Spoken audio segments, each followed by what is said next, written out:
An overwhelming 80% of all Americans, some 260 million people, live to the east of this line. And that means that the remaining 20%, or just about 1 in 5 Americans, live to the west of the line. If you draw a separate line from San Diego in the south across the US West Coast, you would find that there's around 50 million Americans who live within the narrow coastal plain between the Pacific Ocean to the west and the Cascades and Sierra Nevada mountains to the east. Throughout this vast expanse of land is only a mere 30 million people. That's a number of people that is comparable to just the population of the greater New York City metropolitan area on the US East Coast. So what the heck is actually going on here? Why does this invisible, linear law of nature that decides so much about American society and civilization exist in the first place? The first man who ever noticed the line's reality all the way back in 1878. John Wesley Powell.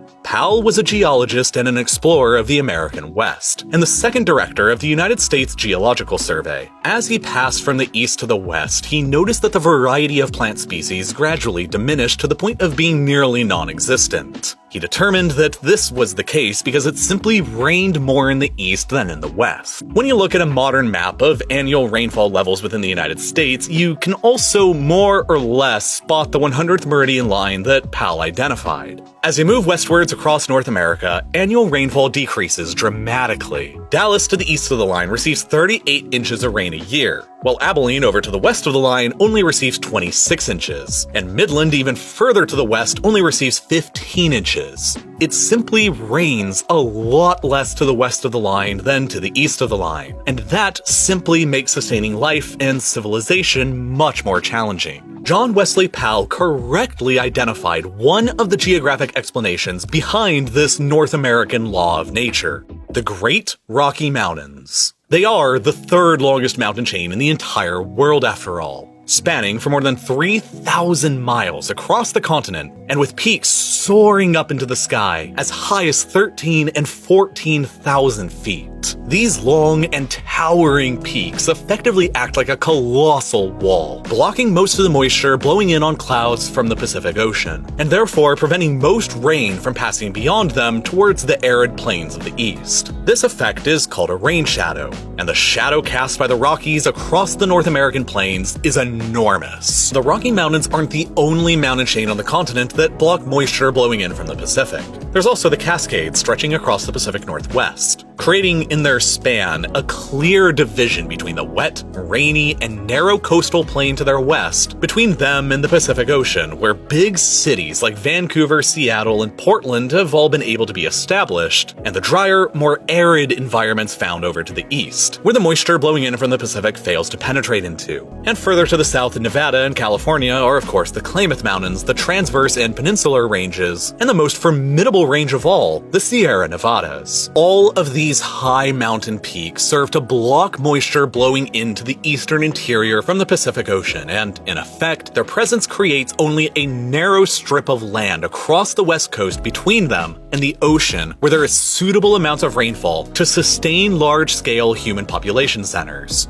The only reason why Southern California contains major population centers today like LA and San Diego is because they are massively irrigated and supported by a complex system of canals, aqueducts, and pipelines that bring water in from elsewhere. Over on the eastern side of the continent, the biggest mountain range are the Appalachians, which are effectively just speed bumps in comparison to the giants of the west. The highest peak within them, Mount Mitchell, is less than 6,700 feet tall. As a result, they do very little to block any moisture bellowing into the continent from the Atlantic Ocean in the east. And so, Atlantic winds frequently bring moisture across the east coast and the eastern Mississippi basin, enabling large-scale agriculture without any need for irrigation. When you combine all of these factors together, it adds up to there simply being less available freshwater across this empty third of America. Farms to the west of the 100th meridian nearly always require more complex irrigation practices, since they can't rely on reliable rainfall as much as the farms over to the east. And as a result, the farms west of the line are larger and less productive than those to the east of it. Most Most alarmingly of all, however, is the fact that it appears the line dividing the wet and dry halves of North America is increasingly shifting further and further to the east as the global climate continues to rapidly change. A century and a half ago, back during John Wesley Powell's time, when he correctly identified the 100th meridian as the approximate boundary, the line has steadily shifted eastwards to around the 98th meridian today,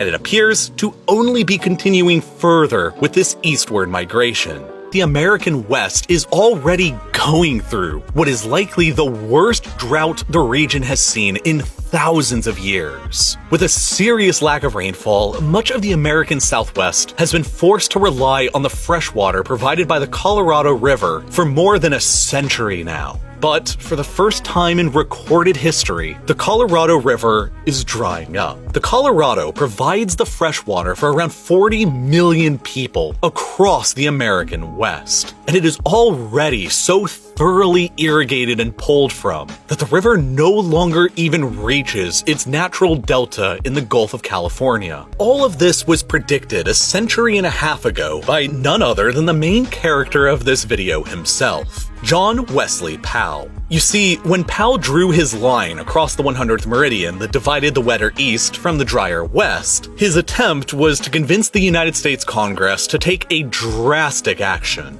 He warned that with the serious lack of available fresh water, the settlement of the American West was going to have to be carried out in a vastly different manner than the settlement of the East was. Development would have to be more careful, more precise, and better planned out in advance. Rather than respecting the pre-existing political boundaries of the western states that had been based on surface geography and politics, Powell argued that the West should instead be divided into areas that matched up with the region's various watersheds, which are hydrographic basins where all the rainfall collects and drains off into a common outlet. Powell was arguing that the management of the area's scarce supplies of water would be more efficient, but Powell's scientifically based proposals and warnings would go ignored by the politicians of his day in Washington. And I would argue that we have paid the price for it ever since. John Wesley Powell was a geologist and a scientist, and his thinking was centuries before his time.